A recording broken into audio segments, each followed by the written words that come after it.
Oi gente, eu sou a Yuri do Minha Vida Literária. Em março eu li 7 livros e no vídeo de hoje eu vou contar pra vocês o que eu achei de cada uma dessas leituras.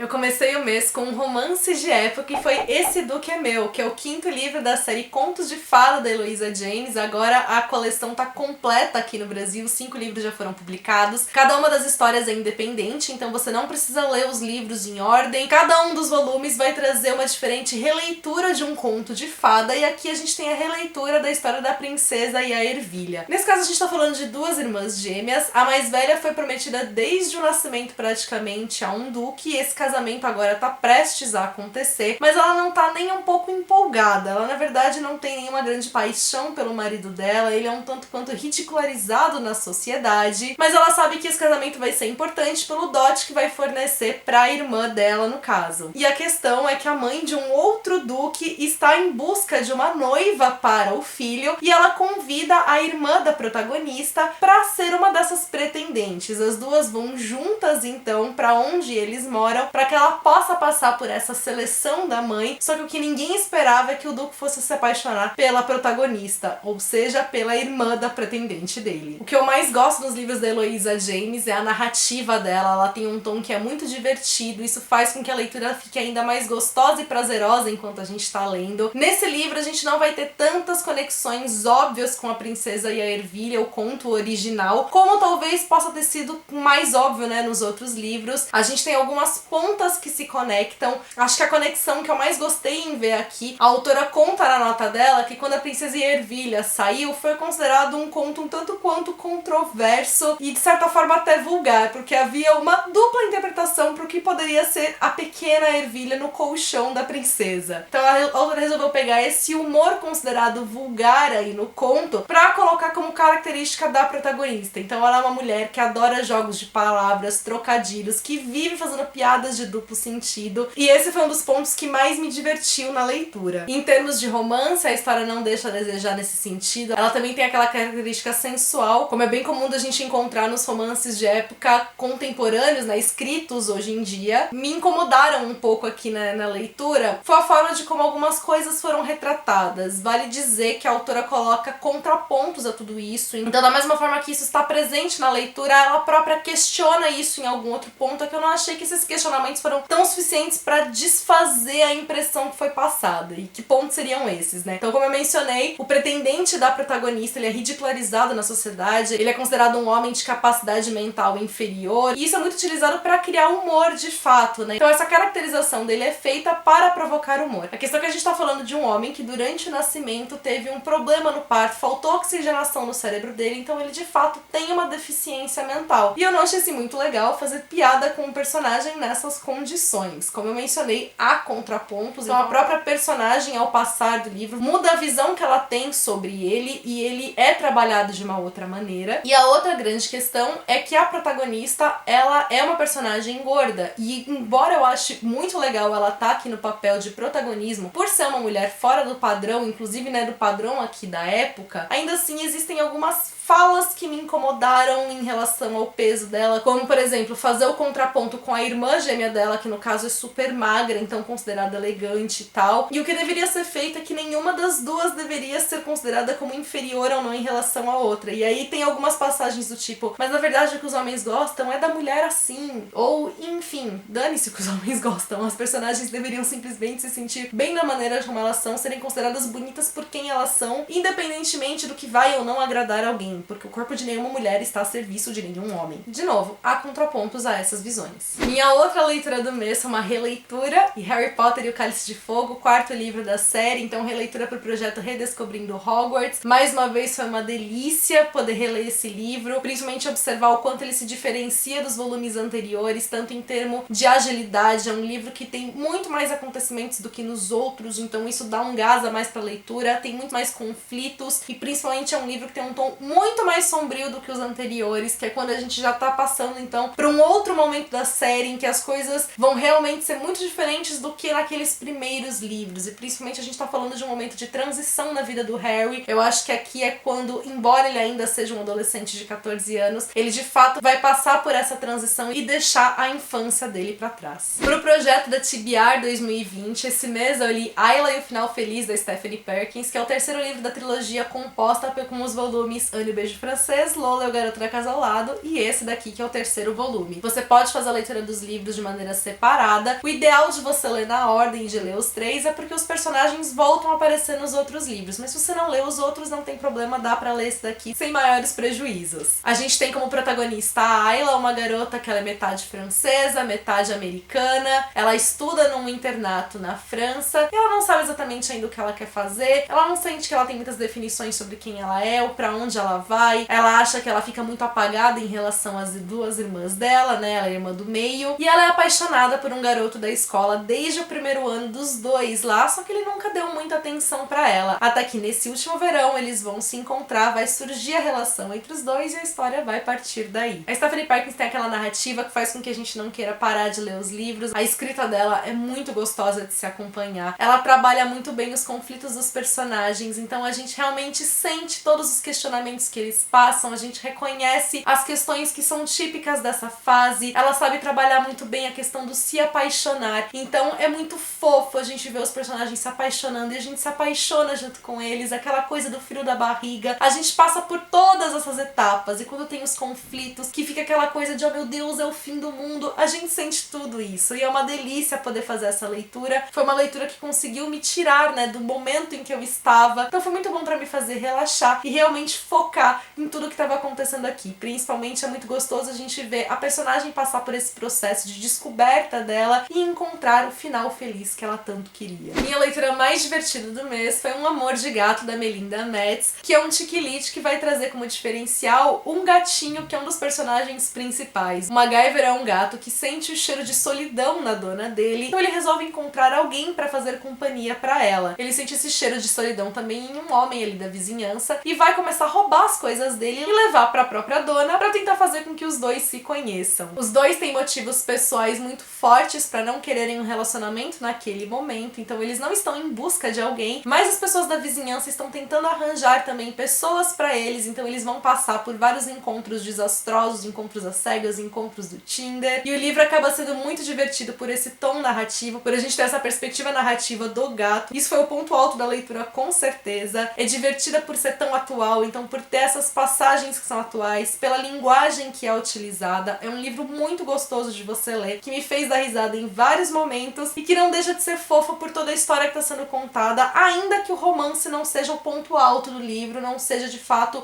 o centro aqui da história, né? Essa parte acho que é um pouco mais contida, mas não muda o fato de que é uma leitura muito gostosa. O meu livro de estudo do mês foi O Design da Escrita, do Antônio Suarez Abreu, que ele vai fazer uma série de análises no nível do texto mesmo. Então a primeira parte desse livro ela é focada para trazer diferentes trechos, parágrafos de textos diversos. A gente vai ter anúncios, tem textos narrativos, e ele vai mostrando como você pode elaborar as frases de uma maneira mais clara. Ele vai realmente trabalhar essa questão estética do texto, mostrar que um texto bom não é simplesmente um texto de impacto ou um texto super elaborado, mas que seja um texto claro, que informe, que seja objetivo. Então ele vai mostrar diversas alternativas de como você pode escrever, trazendo clareza e objetividade para o seu texto e também utilizando alguns recursos para fazer com que esse texto fique mais criativo. Como que você pode fazer para evitar algumas palavras, de como figuras de linguagem diversas que você pode utilizar. Então ele é bem interessante por isso. A segunda parte do livro vai trazer uma visão mais geral que você vai encontrar em outros guias de escrita, talvez de uma forma mais aprofundada, mas que também vai falar de forma bem resumida de pontos muito importantes quando você está construindo um texto de ficção. Então vai falar de narrativa, diálogos, ponto de vista e assim por diante. Minha penúltima leitura do mês foi um livro jovem adulto que eu amei fazer a leitura, que foi Orgulho, da Ibi Oboia, que a gente vai ter uma releitura moderna de Orgulho e Preconceito, da Jane Austen, com o diferencial de personagens negras. Então a gente tá falando de uma história que se passa na periferia do Brooklyn, com a protagonista se sentindo extremamente incomodada com as mudanças que estão acontecendo no bairro dela, principalmente agora com a chegada de uma família de negros ricos. A irmã dela vai acabar se apaixonando por um desses garotos e ela não suporta a família família, principalmente o irmão mais novo dele. Ele é um livro que ele trabalha questões sociais muito importantes, mas que ainda assim ele não perde a leveza narrativa. Então ela tem essa escrita que é leve, que não deixa o livro ser pesado, mesmo que ele toque em temas importantes. Eu acho que dos livros que eu já li, que são releituras de Orgulho e Preconceito, essa foi a mais bonita, porque ela tem toda uma questão também da ancestralidade, que é extremamente importante na história. Mostra a questão também do senso de comunidade, um senso de um todo, e eu achei isso muito lindo aqui. Também vale dizer, né, que ele segue os pontos importantes e principais de Orgulho e Preconceito, então você consegue reconhecer as ligações entre as duas histórias, mas ao mesmo tempo essa é uma história que ela tem o seu próprio rumo, né? Ela tem a sua própria característica, você consegue enxergar este livro como algo próprio da sua própria identidade. Também a protagonista tá no último ano da escola, ela tá querendo ingressar numa faculdade, então esse livro ele também vai abordar questões que são típicas dessa fase, independentemente de raça.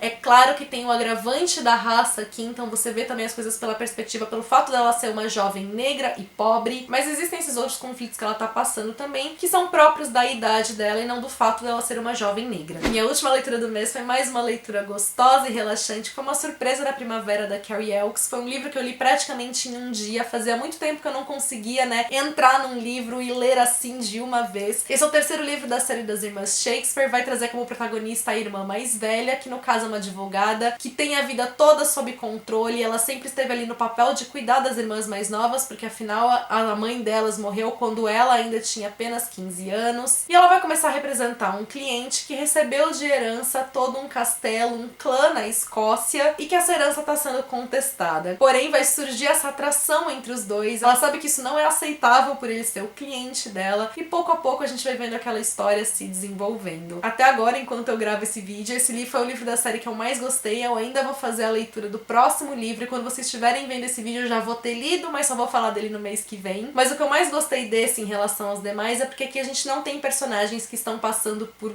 brigas, por conflitos. Então nos dois primeiros livros a gente tem uma relação de amor e ódio, isso não acontece aqui. A gente vai vendo os personagens pouco a pouco se apaixonando, se conhecendo melhor, então é aquela paixão que vai surgindo. A gente tem esses dois personagens que querem muito estar no controle, mas que eles têm esses conflitos familiares não resolvidos ali entre eles, e que são personagens que são difíceis de se abrir pro outro. Como aqui a gente também tá falando da irmã mais velha, que é essa mulher que se sente responsável pelas demais. Acho que a conexão com as outras irmãs, com as personagens, né, dos outros livros foi ainda mais forte, a gente viu ainda mais da relação entre elas aqui, e eu gostei muito de sentir essa presença familiar, do conflito familiar que é trabalhado, porque é um dos principais conflitos que a protagonista enfrenta. Na parte do romance, conseguiu me proporcionar aquele frio na barriga, tem toda aquela coisa da gente sentir realmente a sensualidade entre os dois personagens. Eu gostei muito de como tudo isso foi trabalhado. Então, enfim, a história foi uma delícia. Uma narrativa leve, com personagens e acontecimentos envolventes, e que conflitos que foram trabalhados de uma forma muito bonita. É um daqueles livros que mostra pra gente que tudo bem haver falhas e cicatrizes, que é tudo isso que torna muito mais bonito e significativo as coisas que a gente vive. Conta pra mim aqui nos comentários os livros que vocês leram em março, das leituras que eu fiz, quais vocês ficaram mais interessados. E se você chegou até aqui, deixa sua curtida, porque isso ajuda muito na divulgação do canal. Se você também é novo por aqui, já aproveita, se inscreve, ativa o sininho para não perder nenhuma notificação, seja muito bem-vindo, e me acompanha também nas demais redes sociais, que a gente tem um contato mais próximo por lá. Beijos a todos e até o próximo vídeo.